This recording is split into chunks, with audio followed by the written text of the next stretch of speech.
Mesdames et messieurs, bonsoir. Actualité oblige. Après 6 ans d'absence sur la scène sous-régionale, l'on peut parler enfin de la communauté des États sahalo-sahariennes. La CENSAT refait surface et nourrit plusieurs ambitions. L'une de ces ambitions fixées par les pays membres de cette organisation est d'examiner le meilleur voies et moyens par lesquels les modalités pratiques de la mise en œuvre du traité révisé doivent s'ordonner en vue de l'atteinte des objectifs consignés dans les dits traités.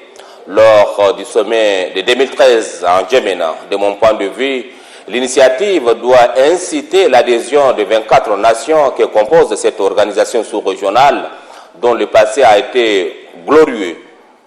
Car ce sommet extraordinaire est ouvert dans un contexte marqué par plusieurs défis, au nombre desquels se trouvent les menaces à la sécurité et à la paix, ainsi qu'aux défis liés au développement durable dans l'espace CENSAD.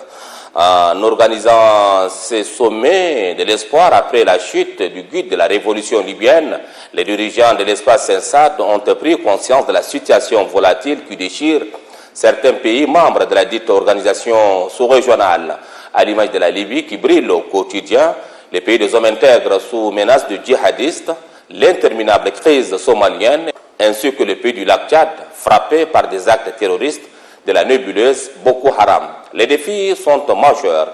Pour les relever, une synergie d'action s'impose en urgence. Vu la situation sécuritaire dans l'espace CENSAD, l'heure a sonné pour les dirigeants de cette organisation de prendre le taureau par le corne pour une réponse urgente et conséquente. De mon point de vue, cela ne peut se concrétiser par des engagements dignes de foi. Notre souci majeur est de voir les dirigeants de l'espace CENSAD s'impliquer davantage dans la résolution de certaines crises qui ne font qu'endeuiller des familles africaines dans cet espace.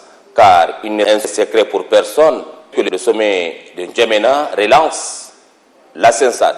Il revient aux pays membres de la dite organisation de mobiliser les ressources nécessaires afin de permettre à la communauté des États sahalo-sahariennes d'atteindre les résultats escomptés. À lundi prochain.